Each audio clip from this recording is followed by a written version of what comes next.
Frères et sœurs et amis dans le Seigneur, la grâce et la paix de Dieu sont avec nous tous. Nous avons étudié plusieurs prières avec vous et la dernière, c'était la prière de David inscrite au psaume 51, qui c'est une prière de confession. Et nous estimons avoir vu assez de prières avec vous parce que l'apprentissage, ce que nous voulions vous apprendre, c'est comment nous améliorer en nous présentant devant Dieu, car Jésus a parlé de la prière, il a même pris le temps d'apprendre aux disciples à prier. Nous comprenons par là que la prière est d'une grande importance. Et ce que nous avons fait des études là-dessus. Et aujourd'hui, nous n'avons pas une étude sur la prière, nous avons une étude sur des versets qui donnent problème quant à leur interprétation. Donc, ce que nous allons faire, nous allons voir ces versets avec vous. Et nous viendrons bien sûr avec une autre série d'études. Nous attendons que vous posiez des questions. Si vous avez des suggestions, excusez. Si vous avez des suggestions à faire, donc nous serions prêts à vous écouter et à nous diriger dans le sens de votre demande. Et bien sûr, nous n'allons pas pouvoir satisfaire à tout le monde, mais nous allons faire de notre mieux pour voir les thèmes qui vous intéresseraient pour que nous puissions continuer avec cette étude. Sinon nous viendrons avec nos propres thèmes parce que nous en avons beaucoup. Nous avions toujours promis de venir avec une étude. Nous avons fait une étude de livre, c'est Éphésiens. Nous avons fait une étude thématique, c'est la prière, mais nous avons pris le temps d'analyser les prières. Là, nous voulons venir avec une étude thématique, c'est-à-dire on a un thème et puis on étudie ce thème à la lumière, bien sûr, de la parole de Dieu. Mais aujourd'hui, nous avons quelques versets à étudier avec vous. Ces versets sont en relation avec la prière. Donc, c'est la conclusion, ce sera la conclusion de l'étude sur la prière. Regardons les versets, le premier verset que nous avons. Le premier verset que nous avons, c'est Psaume 37, le verset 4. Le Psaume 37, le verset 4. Je pense que vous connaissez bien ce verset. Regardons le texte, Éphésiens chapitre 37, le verset 4. Fais de l'Éternel tes délices, et il te donnera ce que ton cœur désire. Fais de l'Éternel tes délices, et il te donnera ce que ton cœur désire. C'est le texte. Donc, la compréhension populaire de ce texte, de ce verset, est la suivante. Demande à Dieu ce que tu désires, et il te le donnera. Demande à Dieu ce que tu désires, et il te le donnera. Donc, c'est la compréhension populaire de ce texte. Et comme on dit, si cela était, on l'aurait. C'est-à-dire, ce serait facile de demander à l'Éternel ce que nous voulons et puis il va nous le donner. Fais de l'Éternel tes délices et il te donnera ce que ton cœur désire. C'est la compréhension de ce texte. Demande à Dieu ce que tu désires et il te le donnera. C'est comme ça qu'on l'interprète. C'est l'interprétation populaire, c'est-à-dire l'ensemble des gens voient ce texte ainsi. En fait, il y a d'autres textes bibliques qui peuvent nous aider à comprendre le message que le psalmiste veut nous communiquer. C'est très important, nous avons d'autres textes. Au lieu de dire voilà ce que l'interprétation, voilà ce qui est l'interprétation correcte, eh bien ce que nous faisons, nous allons voyager avec vous et nous allons voir des textes qui peuvent nous aider à comprendre le verset 4 du psaume 37. Regardons tout d'abord le Matthieu chapitre 6, le verset 33. Cherchez premièrement le royaume et la justice de Dieu, et les autres choses vous seront données par-dessus. Cherchez premièrement le royaume et la justice de Dieu, et les autres choses vous seront données par-dessus. C'est le verset 33. Le verset 34, nous allons lire le verset 34 de Matthieu 6, verset 34. Ne vous inquiétez donc pas du lendemain, car le lendemain aura soin de lui-même. À chaque jour suffit sa peine. Donc, d'après ce que ce texte nous dit, c'est que l'Éternel doit être en première position. Faites de l'Éternel, excusez-moi, chercher premièrement le royaume et la justice de Dieu. Chercher le royaume et la justice de Dieu, c'est chercher Dieu lui-même. Donc on cherche Dieu. Dieu est en primauté, est en première position. Cherchez premièrement le royaume et la justice de Dieu, et les autres choses viendront par-dessus.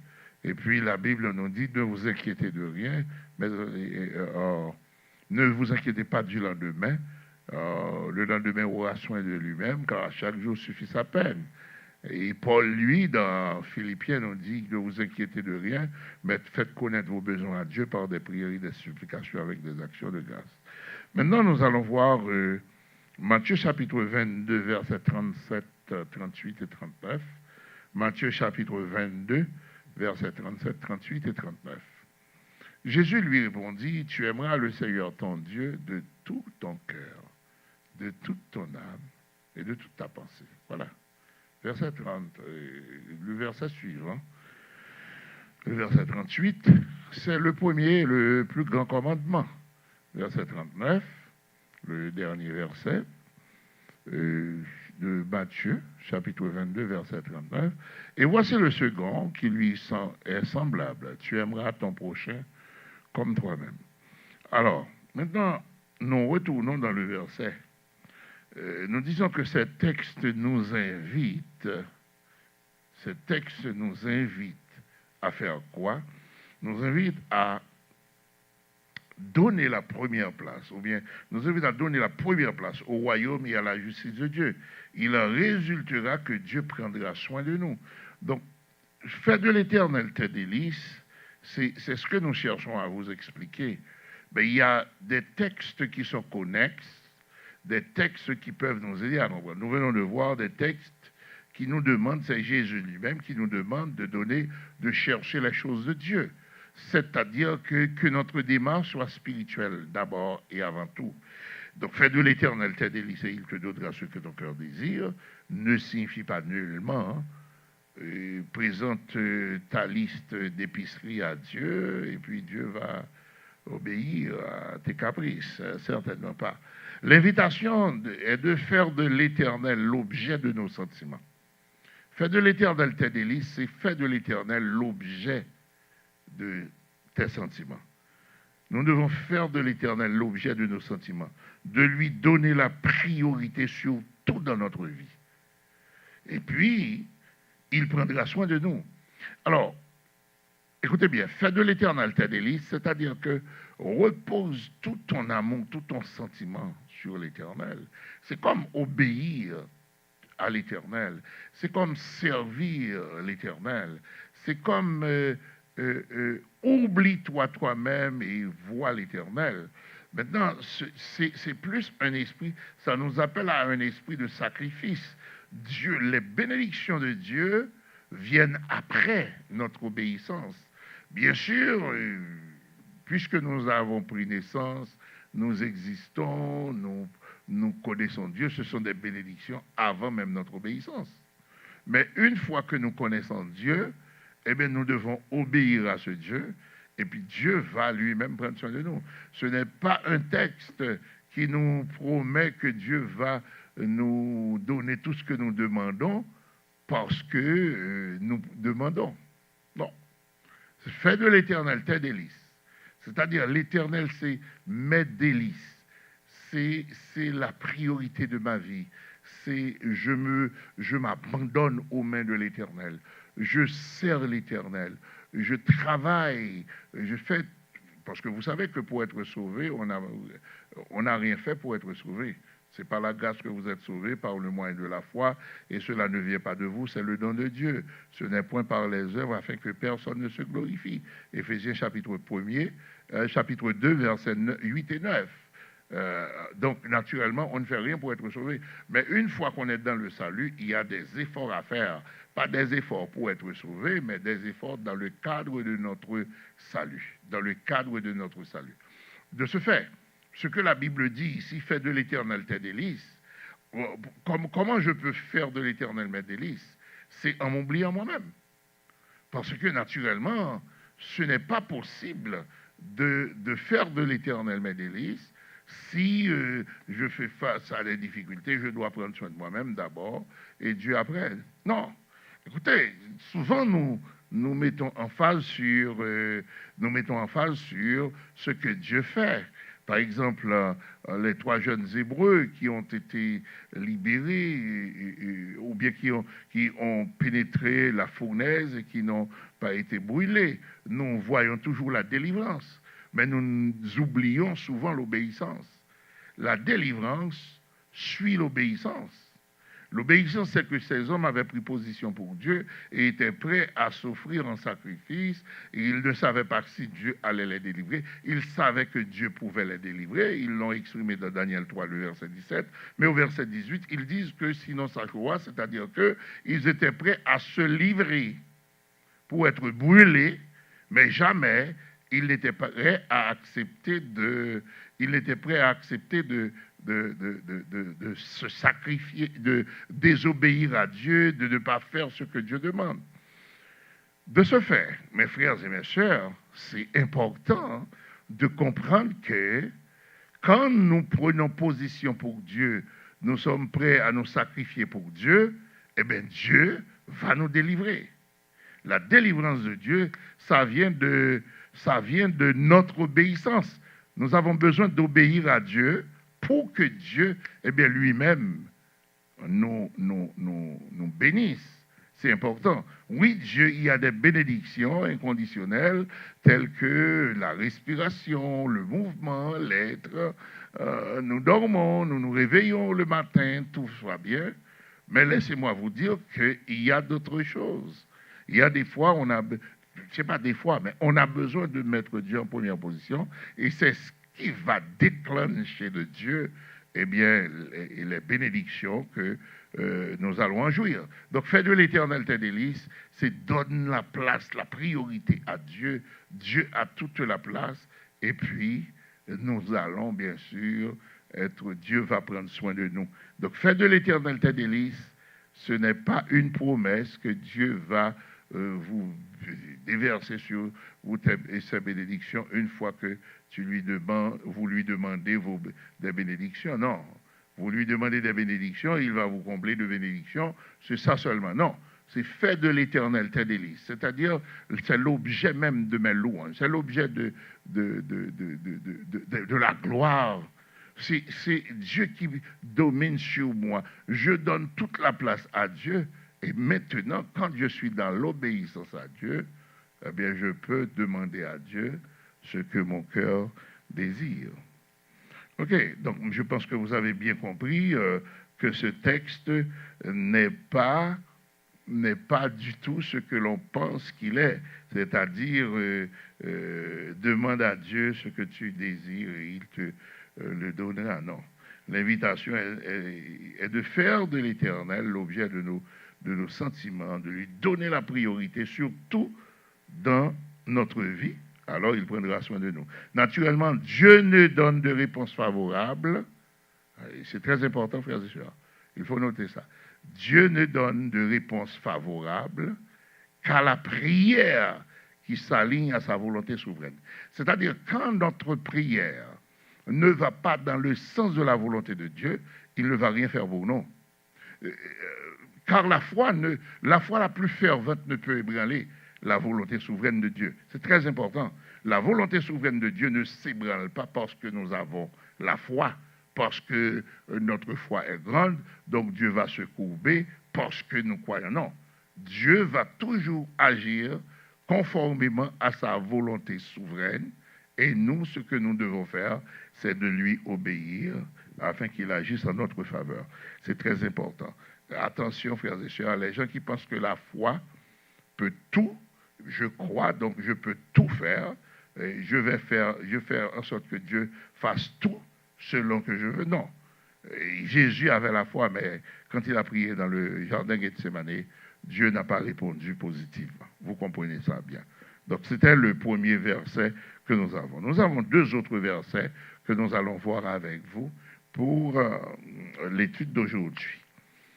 Si mon peuple, sur qui est invoqué mon nom, s'humilie, prie et cherche ma face, Et s'il se détourne de ses mauvaises voies, je l'exaucerai des cieux, je lui pardonnerai son péché et je guérirai son pays. Alors, si je prends le temps de regarder, de bien regarder ce texte de 1 Chronique, chapitre 2, de 2 Chroniques, chapitre 7, verset 14 à 14, 15, 16, 2 Chroniques, chapitre 14, si mon peuple sur qui est invoqué mon nom s'humilie, je vous demande de souligner, si mon peuple s'humilie, prie et cherche ma face, et si mon peuple se détourne de ses mauvaises voies, j'exaucerai mon peuple des cieux, je pardonnerai à mon peuple ses péchés, et je guérirai le pays de mon peuple. C'est toujours mon peuple. D'accord. Maintenant, regardons, considérons ce verset. Vous savez que toujours, on vient avec ce verset, quand, par exemple, notamment dans notre pays, quand Haïti, on fait une activité pour Haïti, on vient avec ce texte. On vient souvent avec ce texte pour dire que si mon peuple sur qui est invoqué mon nom s'humilie, prie et cherche ma face. Donc, nous venons souvent avec ce texte pour parler de la réalité haïtienne. Mais, si l'on replace le texte dans son contexte, on va comprendre que Dieu s'adressait à Salomon, qui alors était roi en Israël. J'attire votre attention sur ce texte. C'est que le roi Salomon avait adressé une prière à Dieu. Dieu a décidé de le visiter pendant sur sa couche, bien sûr, tandis qu'il dormait. 2 Chroniques chapitre 7. OK. Donc, Salomon a adressé sa prière. Si on regarde, c'est au chapitre 6, par exemple, on va trouver la prière de Salomon. Et puis, au chapitre 7, chapitre 6, c'est la prière, le discours de Salomon. Et au chapitre 7, Dieu l'a visité. Et Dieu lui-même lui a parlé. Il dit à Salomon, il ne dit pas à un président haïtien, à un président américain, français ou allemand, je ne sais pas, au chancelier allemand ou bien au président allemand, je ne sais pas. Il a parlé à Salomon. Voici ce qu'il a dit. Si mon peuple sur qui est invoqué mon nom s'humilie, prie et cherche ma face, voici ce que je vais faire. Mais est-ce que Haïti, c'est le peuple de Dieu? Je ne parle pas des chrétiens haïtiens. Je parle du peuple haïtien. Et si vous me dites, oui, c'est Haïti, c'est le peuple de Dieu, dis-moi dans quelle alliance, dans quelle dispensation Dieu avait choisi Haïti comme son peuple. Nous allons avancer, bien sûr, vous allez comprendre mieux. Dieu parlait à Salomon. Salomon était le roi d'Israël. D'ailleurs, c'est Dieu lui-même qui a changé le nom de Jacob en Israël, dont la signification est la suivante: Dieu lutte ou celui qui lutte avec Dieu. Donc, vous savez, dans Genèse, quand il y avait une lutte entre Jacob et l'ange de Dieu au cours de la nuit, Jacob a mis la main sur l'ange, a lutté. Il a été frappé à la hanche, voilà pourquoi il boitait un peu. Mais il ne voulait pas lâcher l'ange, disant que « dis-moi ton nom », etc.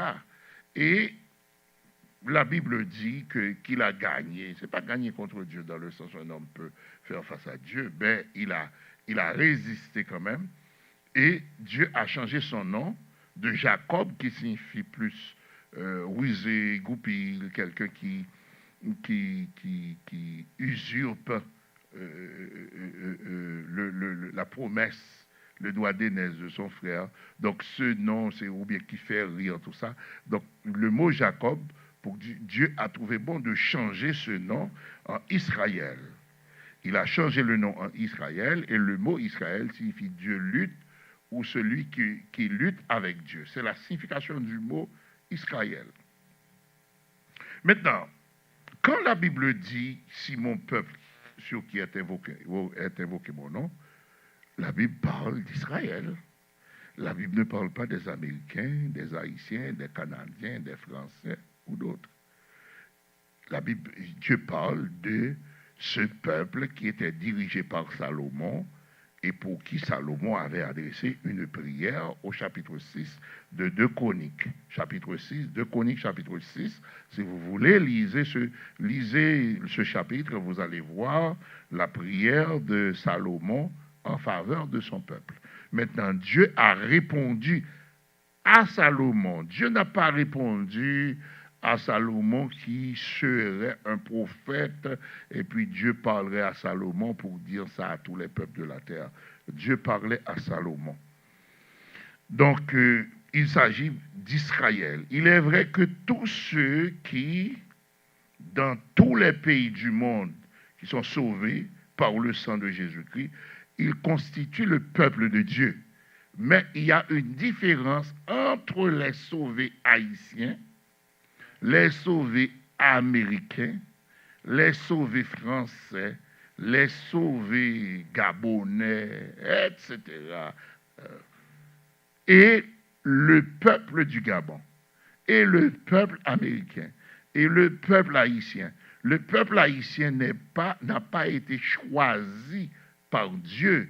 Dieu n'a pas changé le nom d'un fondateur, de quelqu'un qui porterait une bénédiction, qui aurait sur lui une bénédiction comme Jacob l'avait. Et puis, Dieu changerait le nom de ce personnage-là pour appeler Haïti, je ne sais pas. Donc, nous devons comprendre, frères et sœurs, que ce texte s'approprie à Israël. Si mon peuple sur qui est invoqué mon nom, c'est le peuple d'Israël, le peuple choisi par Dieu. Il y a des gens qui sont troublés. Quand on dit peuple choisi par Dieu, cela ne veut pas dire que ce peuple est supérieur aux autres peuples. Non. Il a fallu que Dieu choisisse un peuple, une personne. Ce sont des descendants de Jacob qui forment Israël. Donc Dieu a choisi un homme, c'est Abraham. Abraham allait devenir Abraham, bien sûr. La lignée, il avait Isaac, il avait Ismaël et il avait Isaac. Ismaël, bien sûr,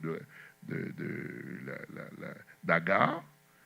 Et Isaac de Sarah. Donc, dans le plan de Dieu, il y a ce que l'on appelle lignée. La lignée. Par exemple, j'ai 3 enfants. J'ai 2 filles et un garçon. Si Dieu a prononcé une bénédiction sur moi et que quelqu'un, un membre ou bien un enfant de ma famille doit porter doit être porteur à ma disparition. Donc il faut que la bénédiction que Dieu a prononcée perpétue. Donc un de mes enfants va hériter de la lignée, va être de la lignée. Et un enfant de mon enfant va être de la lignée, ainsi de suite. Donc, des 2 fils d'Isaac, c'est-à-dire Jacob et Ésaü, eh bien c'est Jacob que Dieu a choisi. Donc c'est Jacob qui a porté le nom des fils de Jacob. Donc vous allez voir que les 3 patriarches, c'est Abraham, Isaac et Jacob. Maintenant, Dieu a choisi Abraham, les descendants biologiques d'Abraham, c'est Jacob, c'est un des descendants biologiques d'Abraham, c'est Jacob, petit-fils bien sûr. Donc Jacob était le porteur de la bénédiction. Il est de la lignée, il y a une lignée. Il y a des gens qui ne sont pas de la lignée. Donc ces gens-là qui ne sont pas de la lignée ne vont rien recevoir en termes de bénédiction de lignée. Donc Jacob, il est de la lignée, et c'est ce nom-là c'est ce peuple-là qui va grandir pour devenir les descendants de Jacob qui vont devenir le peuple d'Israël. Alors écoutez, maintenant, est-ce que je peux dire Haïti, c'est le peuple de Dieu? Non. Est-ce que les Américains constituent le peuple de Dieu? Non. Ça n'a rien à voir avec des bénédictions matérielles riches. Les États-Unis, c'est un pays riche. L'Allemagne est un pays riche. La France, bon, bien sûr, fait face à des difficultés, mais c'est un pays développé quand même. Et tous les grands pays développés, ce ne sont pas des pays que Dieu a choisis. Dieu avait choisi un pays. Donc ce pays, c'est Israël, c'est les descendants de Jacob. Donc, si mon peuple sur qui est invoqué mon nom, ça s'adresse à Israël. Nous pouvons nous approprier, nous qui croyons en Jésus-Christ, nous pouvons nous approprier de cette bénédiction, mais en tant que des gens qui croient en Dieu ou bien des gens qui forment un peuple, le peuple de Dieu, mais pas d'un point de vue national, c'est ce que nous allons dire dans les notes, pas d'un point de vue national, mais c'est d'un point de vue spirituel, nous qui croyons en Dieu. Regardons, continuons à regarder, nous allons voir. Il est vrai que tous ceux qui dans les pays du monde sont sauvés par le sang de Jésus qui constitue le peuple de Dieu, mais hormis Israël, territorialement ou nationalement, eh bien, il n'y a pas de peuple ou de nation qui puisse se prévaloir de peuple de Dieu. Les croyants en Jésus-Christ forment l'Église. Celle-ci est distincte d'Israël. C'est-à-dire que le peuple de Dieu, de point de vue spirituel, les bénédictions que nous avons reçues de Dieu en Abraham, bien sûr, Abraham n'est pas mon père biologique. J'ai plus d'affinité avec Toussaint Louverture, avec Dessalines, avec Christophe, qui sont nos ancêtres, qui ont vécu en Haïti. D'un point de vue biologique, je n'ai rien à voir avec Abraham d'un point de vue biologique. Mais d'un point de vue spirituel, oui, c'est un patriarche, c'est mon patriarche, d'un point de vue spirituel, parce que Dieu a dit que toutes les nations de la terre seront bénies en toi, et l'Église est formée, qui est devenue peuple de Dieu, l'Église est formée de l'ensemble des croyants du monde, de tous les pays. Donc si les croyants en Jésus-Christ prient, eh bien, on ne peut pas prier pour le Canada, là où je suis. Je ne peux pas prier pour le Canada en disant si mon peuple sur qui est... Le Canada n'est pas le peuple de Dieu. Ce n'est pas le peuple que Dieu avait choisi. Tous les Canadiens qui sont sauvés constituent l'Église qui est le peuple de Dieu. Mais d'un point de vue national, territorial, le Canada n'est pas peuple de Dieu. Les Canadiens ne constituent pas peuple de Dieu. Et si je n'accepte pas le Christ, eh bien bon, même quand je suis Canadien sur papier, je suis Canadien, légalement Canadien, eh bien je ne suis pas peuple de Dieu, parce que le Canada n'est pas peuple de Dieu. Je pense que vous avez compris, là. Donc si mon peuple sur qui est invoqué mon nom s'humilie, prie et cherche ma face, ce texte ne s'approprie pas à Haïti. Ça s'approprie à nous qui croyons en Jésus-Christ. Ce n'est pas, Dieu ne parle pas d'Haïti ici. Dieu ne parle pas de Canada ici. Dieu ne parle pas des États-Unis ici. Dieu parle d'Israël. Maintenant, si mon peuple sur qui est invoqué mon nom, si c'est l'ensemble des sauvés qui forment l'Église, oui. Mais ce n'est pas d'un point de vue national. La nation, c'est l'ensemble des Haïtiens. Il y a beaucoup d'Haïtiens qui ne croient même pas en Dieu, qui ne font pas partie de l'Église de Jésus-Christ. Donc, comment invoquer Dieu pour dire, si mon peuple sur qui est invoqué mon nom s'humilie, prie et cherche ma face, et s'il se détourne de ses péchés, de ses mauvaises voies, je l'exaucerai des cieux. On ne peut pas appliquer ce verset aux Haïtiens parce qu'il y a beaucoup d'Haïtiens qui ne croient même pas en Dieu. Donc, Dieu parlait d'Israël. Je pense que vous avez compris ce que nous disons. Nous disons que les croyants en Jésus-Christ forment l'Église. L'Église. Il y a des gens qui disent qu'ils sont Israël par la foi. Non, moi je ne suis pas Israël par la foi. Je ne suis pas de la dispensation d'Israël. Israël a la dispensation de l'ancienne alliance, bien sûr de la nouvelle alliance. Paul nous en parle au chapitre 9 de Romains. Si vous voulez, lisez chapitre 8, 9 et 10. Vous allez trouver que Dieu a un plan pour Israël, bien sûr, surtout au chapitre 9. Dieu a un plan pour Israël, c'est vrai. Mais Israël est distinct de l'Église. Ou bien l'Église est distincte d'Israël. Moi, je ne suis pas Israël par la foi, je suis l'Église, je fais partie de l'Église, et non d'Israël. C'est une autre dispensation. Donc, quand je dis que Haïti n'est pas peuple de Dieu, ce n'est pas dans le sens Haïti est trop inférieur, ce n'est pas ça. Haïti est trop pauvre. Ça n'a rien à voir. Eh bien, je dirais les États-Unis, c'est le peuple de Dieu. Non, les Américains, ce n'est pas le peuple de Dieu. Les Canadiens, les Français, les Allemands. Je l'ai dit, je le répète pour que l'on ne prenne pas ça mal. Les Anglais ne sont pas peuple de Dieu. C'est Israël. Parce que Dieu a bâti une histoire. Si vous voulez commencer à lire au chapitre 12 de Genèse, vous allez comprendre ce que je dis. Et continuez à lire, vous allez voir que la lignée, donc ça sort d'Abraham, ça part d'Abraham, et puis est allé à Isaac, ensuite à Jacob, et c'est de là qu'on va changer le nom pour que ça devienne Israël. Donc c'est de ce peuple-là que Dieu parle. Dieu ne parle pas des Haïtiens là. Maintenant, l'Église, quand l'Église prie, c'est quelque chose d'autre. L'Église forme le peuple de Dieu, mais ce n'est pas dans le sens national, parce que ce n'est pas une nation qui constitue l'Église. Ce ne sont pas les Canadiens qui constituent l'Église, ni les Américains, ni les Japonais. C'est tous ceux qui sont sauvés dans différents pays qui forment l'Église de Jésus-Christ, et par conséquent, ces sauvés-là deviennent le peuple de Dieu, mais ça, c'est plus intercontinental, international, ce n'est pas en termes de territorial, tel qu'un peuple qui s'appelle peuple Israël qui se trouve à une place donnée. Je pense que vous avez compris, vous avez bien compris, et puisque ça, c'est comme ça, quand on lit ce texte, quand on l'attribue à Haïti, je pense que c'est mal fait. Pourquoi? Parce que quand Dieu parlait, il ne parlait pas d'Haïti. Il n'y avait aucun contrat avec Haïti. Dieu a un contrat avec l'ensemble de tous les sauvés qui sont en Haïti, mais pas à Haïti en tant que nation, ni à l'Angleterre, ni à l'Allemagne, ni aux États-Unis, ni à Canada. J'insiste sur le nom des pays. Par conséquent, ce verset ne s'attribue pas à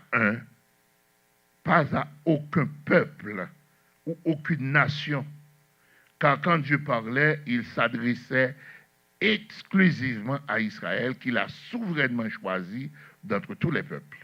Il y avait d'autres gens qui existaient, mais Dieu a choisi Abraham. Il y avait d'autres gens. Pourquoi il n'a pas choisi quelqu'un d'autre? S'il est souverain, il a fait ce qu'il voulait. C'est Abraham qui l'a demandé de se déplacer, d'aller en quelque part, et ça a commencé avec Abraham. La promesse, c'était à Abraham. Bien sûr, Dieu avait choisi un peuple pour que les sauvés puissent être bénis de différentes nations, tous les habitants de la terre. Là où il y a des gens qui se donnent au Seigneur, eh bien, ils ont bénéficié de l'intervention de Dieu auprès d'Abraham, mais il n'y a pas de nation qui puisse s'identifier comme étant le peuple de Dieu. C'est l'ensemble des sauvés qui forment le peuple de Dieu, mais les sauvés, on les retrouve partout. Maintenant, il y a un texte que j'aimerais voir avec vous. 1 Pierre chapitre 2, verset 9. C'est ici, Pierre parle aux croyants, à des croyants, vous et moi, à nous qui croyons en Jésus-Christ. Vous, au contraire, vous êtes une race élue. Vous savez pourquoi on est une race? Parce que nous avons le Saint-Esprit. Moi, je l'appelle ADN de Dieu en nous.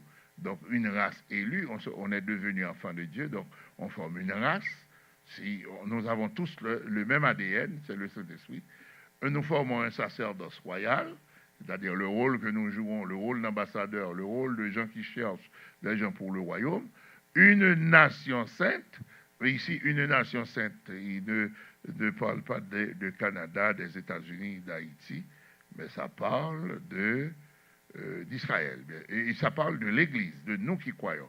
Une nation sainte, c'est un peuple acquis. Ici, peuple, ça fait référence à bien sûr, nous qui croyons à l'Église, afin que vous annonciez les vertus de celui qui vous a appelé des ténèbres à son admirable lumière. Là, nous voyons la mission que Christ nous confie, à savoir aller par tout le monde, faites des disciples, les baptisant au nom du Père, du Fils et du Saint-Esprit. Donc, ça fait référence à ça. Donc, nous avons une responsabilité en tant que race élue, en tant que gens dotés d'un sacerdoce royal. Nous sommes un sacerdoce royal. Nous sommes une nation sainte. Nous sommes un peuple acquis. Mais pas Haïti, pas Canada, pas États-Unis. C'est nous qui croyons, qui formons un peuple acquis. Et notre responsabilité, c'est d'annoncer les vertus de celui qui nous a appelés des ténèbres à son admirable lumière. Je pense que vous avez bien compris. Donc, quand vous priez pour Haïti, ne citez pas ce verset, si mon peuple qui est invoqué mon nom. Le peuple haïtien, ce n'est pas le peuple de Dieu. Je ne parlais pas d'Haïti à ce moment-là. Mais il faut dire que quand nous prions, quand les justes prient, l'Éternel entend. Oui, c'est nous qui prions, nous sommes des gens justes, justes en Jésus-Christ. Et il y a beaucoup de gens qui ne comprennent pas ce... il y a même des croyants, on leur dit, est-ce que vous êtes juste? Ils se disent, bon, je ne suis pas juste, mais non, je suis juste. Je suis juste. C'est pas que cela ne veut pas dire que je ne peux plus pécher, je ne pêche pas, je ne peux pas pécher. C'est pas ce que cela veut dire. Cela veut dire que celui qui est juste, Jésus-Christ, m'approprie, me donne le droit de m'approprier de sa justice parce que je crois en lui. Voilà pourquoi moi je suis juste. Est-ce que je suis saint? Certainement je suis saint. C'est pourquoi je dois vivre comme un enfant de Dieu, saint comme un enfant de Dieu. Et quand quelque chose arrive dans nos vies, il faut chercher la présence de Dieu parce que nous devons vivre comme des gens saints. OK? Donc, oui, nous sommes enfants de Dieu et nous formons la nation que Dieu a voulu fonder en appelant Israël, en disant que toutes les nations de la terre seront bénies en toi. Un autre verset, frères et sœurs, c'est le dernier que nous allons voir aujourd'hui. Demandez et l'on vous donnera, cherchez et vous trouverez, frappez et l'on vous ouvrira. J'aimerais que vous preniez le temps de regarder ce texte, frères et sœurs. Demandez et l'on vous donnera, cherchez et vous trouverez, frappez et l'on vous ouvrira. Il y a des gens qui prennent le temps. J'aime bien que le texte reste à l'écran, à côté. C'est bien, merci, mon technicien. Demandez et l'on vous donnera. Il y a des gens qui pensent que, donc, je ne travaille pas, je vais jeûner. Je n'ai pas d'argent, je vais jeûner. Je suis malade, je vais jeûner. J'ai besoin de voyager, je vais jeûner. J'ai besoin de papier pour vivre dans le pays, je vais jeûner. J'ai besoin d'enfants, je suis dans le mariage, je n'ai pas d'enfants, je vais jeûner. Mais la Bible nous dit qu'il y a un temps pour tout. Si nous faisons de notre vie une vie de jeûne et de prière, ce n'est pas l'enseignement de Dieu. Parce que le jeûne ne procure pas de la nourriture. Dieu a dit que tu travailleras, tu mangeras un pain à la sueur de ton front. Ce n'est pas en jeûnant. Or, nous avons ce fameux chant créole qui dit que la prière change toute bagaille. La prière peut tout changer. C'est faux. La prière ne change pas tout. Dieu ne nous demande pas de prier. Dieu n'a pas dit à Moïse, prie, et puis la mer va s'ouvrir, mais d'étendre sa main avec le bâton pour que ça s'ouvre. Il n'a pas dit prie et puis vous allez trouver de l'eau, il a dit de toucher le rocher. Dieu ne dit pas non plus que tu mangeras un pain par la prière et le jeûne. Non, Dieu demande à ce que l'on travaille pour manger un pain. Donc si je ne travaille pas, je peux prier pour trouver à travailler, je peux jeûner même, passer des jours dans le jeûne pour que je trouve du travail. Mais ce que je dois faire avant ou après avoir prié, avant de prier, je peux déposer des CV, ok, je cherche du travail. Maintenant, après avoir déposé des CV, je viens au pied de mon maître pour lui demander d'ouvrir le cœur des gens pour qu'ils m'appellent. Ou bien je viens jeûner avant et après je vais déposer des CV. Mais si je reste à prier ici pour trouver du travail, personne ne va jamais m'appeler. Personne ne va jamais m'appeler. Et si j'ai besoin d'argent, je refuse de travailler. Je ne peux pas venir ici et prier pour avoir de l'argent. Alors, et les autres là qui travaillent? Non, il faut faire attention. Demandez et l'on vous donnera. Cela ne veut pas dire qu'on doit passer son temps à demander et puis on va recevoir. Dieu ne va pas filer, faire descendre du ciel une mallette remplie d'argent pour que l'on puisse se marier, on puisse acheter une maison. Non, on travaille dur. On doit travailler durement. Donc, ce verset ne dit pas que, eh bien, vous n'avez qu'à demander, et puis on va vous donner. Ne faites rien de plus. Demandez, et puis on va vous donner. Non, c'est faux. Ce n'est pas ce que ce verset dit. Cherchez et vous trouverez. Cherchez et vous trouverez, c'est très bien. Mais comment chercher? Si je cherche du travail, c'est bien. Mais comment je vais chercher? Est-ce que je vais chercher seulement passer? Est-ce que vous avez du travail? Ben, je dois avoir mon CV en main. Je dois faire des études aussi. Je dois être un professionnel. Je dois aller à l'école pour être un professionnel. Il y a des choses à faire. Écoutez, vous êtes malade. Vous êtes dans un pays, vous ne vous sentez pas bien. Vous êtes vraiment mal en point. Mal en point. OK. Mais qu'est-ce que vous allez faire? Vous allez prier et puis vous restez là? Non, on prie. Et puis on appelle l'ambulance. Ou bien on va à l'hôpital. Parce que Dieu ne nous dit pas de rester en place et puis il va nous guérir. Dieu donne de l'intelligence aux médecins. Il y a des gens qui sont radicaux, pensant que je prie, je ne vais pas prendre de médicaments. Aucun médicament, je vais seulement prier et puis Dieu va agir. Ah oui, mais c'est Dieu qui donne de l'intelligence à l'homme pour qu'il fabrique les médicaments. C'est Dieu qui donne de l'intelligence aux gens pour qu'ils deviennent des médecins, pour qu'ils puissent voir quelles sont nos douleurs ou bien quelle est la nature de notre problème de maladie, etc.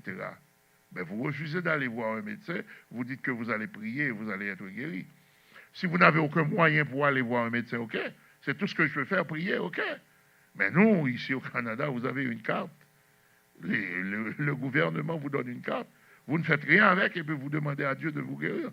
Vous n'allez pas être guéri, frères et sœurs. Donc ce verset, ce n'est pas un texte qui nous appelle à rester sous nos lauriers, pensant que Dieu va tout faire pour nous. Dieu ne va jamais faire pour nous ce qu'il nous donne la capacité de faire. Dieu ne va jamais faire pour nous ce pour lequel il nous donne la capacité d'agir. Par exemple, Dieu me donne 2 oreilles, Dieu me donne des yeux, Dieu me donne 2 pieds. J'entends craquer le plafond, c'est mes oreilles qui me donnent le son. Je monte mes yeux vers le haut, je regarde vers le haut, eh bien je vois qu'il y a fissure.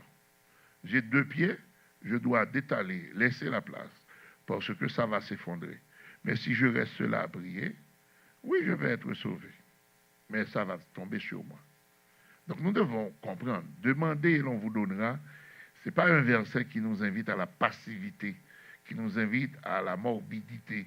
C'est-à-dire, je reste en place, je ne fais rien, seulement je demande. Demandez et l'on vous donnera. C'est la Bible qui le dit, je le crois, c'est fini.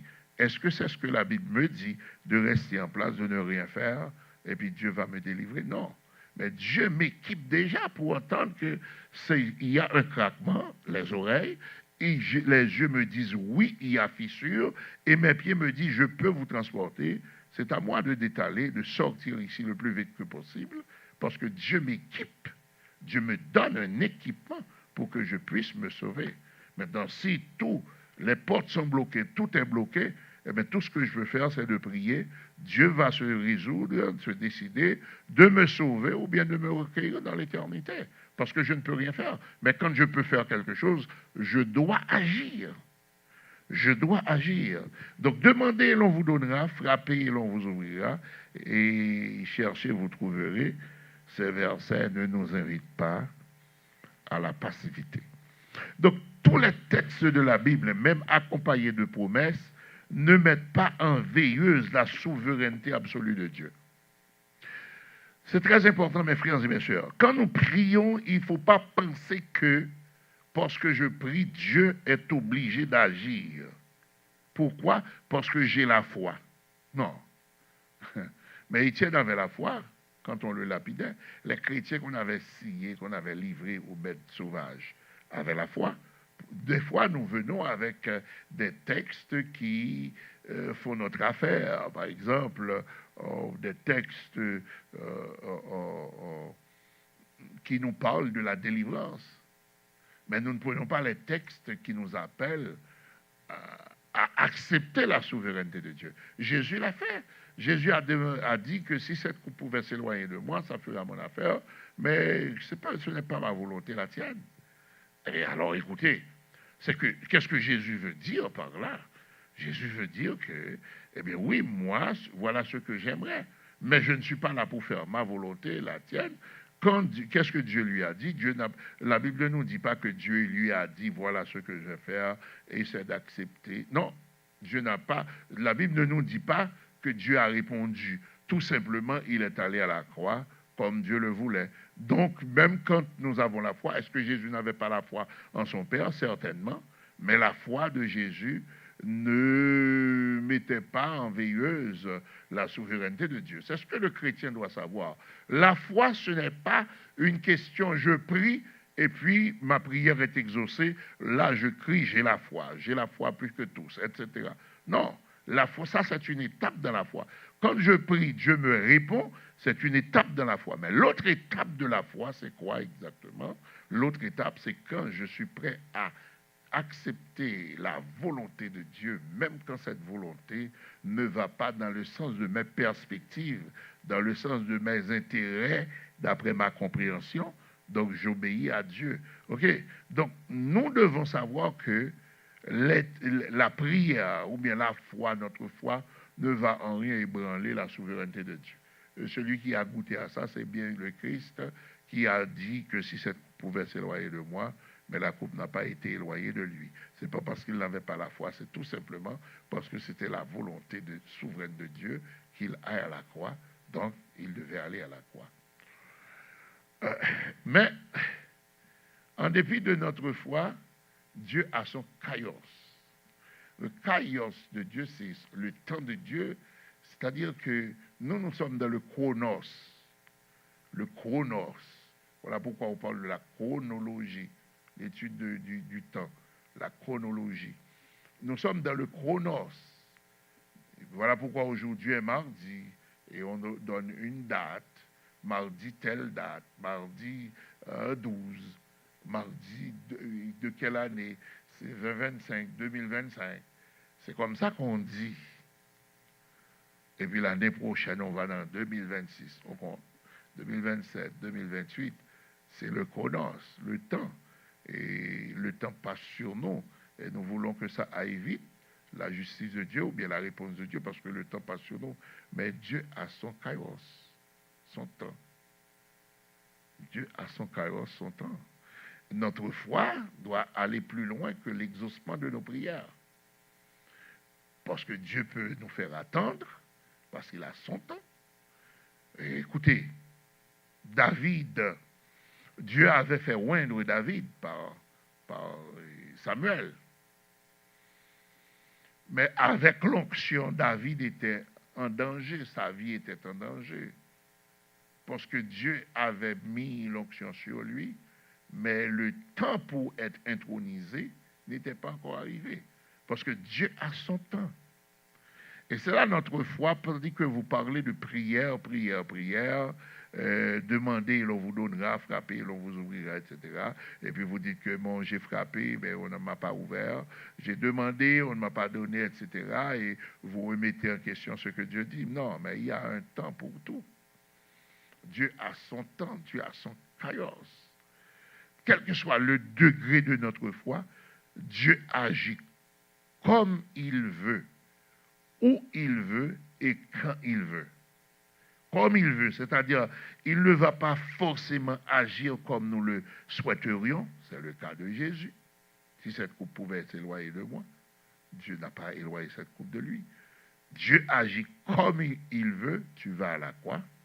Okay? C'est ce que Dieu a dit, pour n'avoir pas répondu. Deuxièmement, il agit comme il veut, il agit où il veut. Il n'a pas de place. On ne peut pas assigner une place à Dieu. Dieu agit où il veut, Dieu agit où il veut, et il agit quand il veut. Nous souhaitons que cette étude vous a grandement béni et vous a éclairci. Les 3 textes que nous avons eus, c'est fait de l'Éternel tes délices et il te donnera ce que ton cœur désire. Cela veut dire qu'il faut donner la première place à Dieu, il faut voir Dieu d'abord, il faut obéir à Dieu et puis Dieu lui-même, il décidera de nous bénir. Deuxièmement, si mon peuple sur qui est invoqué mon nom, et il s'humilie, prie et cherche ma face, etc. Ce texte concerne Israël, qui est le peuple de Dieu, pas le peuple haïtien, américain, canadien, français, anglais, allemand, grec ou autre. Gabonais, pour parler de l'Afrique, notre chère Afrique. Dieu n'est pas le Dieu de ces pays-là. Dieu, c'est le Dieu des gens de tous ces pays-là qui croient en lui. Mais Dieu n'est pas le Dieu de ces gens-là. Et le dernier verset que nous avons vu, c'est « Demandez et l'on vous donnera, hein, frappez et l'on vous ouvrira, etc. » Donc nous voyons que Dieu ne nous demande pas, nous avons dit que Dieu ne nous demande pas d'être passif et à rester à demander et sans agir. Et nous avons conclu que Dieu ne va jamais faire pour nous ce pour lequel, eh bien, il nous donne la capacité d'agir. J'avais pris un exemple avec vous. Il y a un bruit là, je l'entends avec mes oreilles, j'ai regardé avec mes yeux, je vois fissure, j'ai mes pieds, je dois sortir d'ici pour ne pas être écrasé. Si je reste ici à prier et à jeûner, eh bien, ça va tomber sur moi parce que Dieu m'a averti déjà. Donc, ce sont là les versets que nous avons choisis pour faire l'étude d'aujourd'hui. Et comme nous vous l'avons dit, nous souhaiterions aller dans une démarche d'une étude thématique. Et c'est la conclusion sur la prière que nous avons eue avec vous, toutes sortes de prières, et nous avons analysé plusieurs sortes de prières avec vous. Maintenant, nous sommes prêts à changer de thématique pour aller vers d'autres thématiques. Et si vous avez des questions, vous aimeriez qu'on traite ces questions-là, vous pouvez nous écrire et nous allons pas satisfaire à tout le monde, mais faire de notre mieux pour que eh bien, vous soyez satisfaits. Que Dieu vous bénisse, que Dieu vous garde. Et vous avez devant vous l'adresse de l'Église et la sortie de l'autoroute 40, c'est 76. Et puis vous avez, si vous conduisez, et si vous ne conduisez pas, vous avez les autobus qui sont à votre disposition. Et nous vous rappelons que notre service est à 11h du matin, mais à partir de 10h, nous avons l'école dominicale. Donc nous souhaitons que vous allez prendre part avec nous, vous allez adorer, vous viendrez adorer le Seigneur avec nous. Que Dieu vous bénisse, que Dieu vous garde. Merci.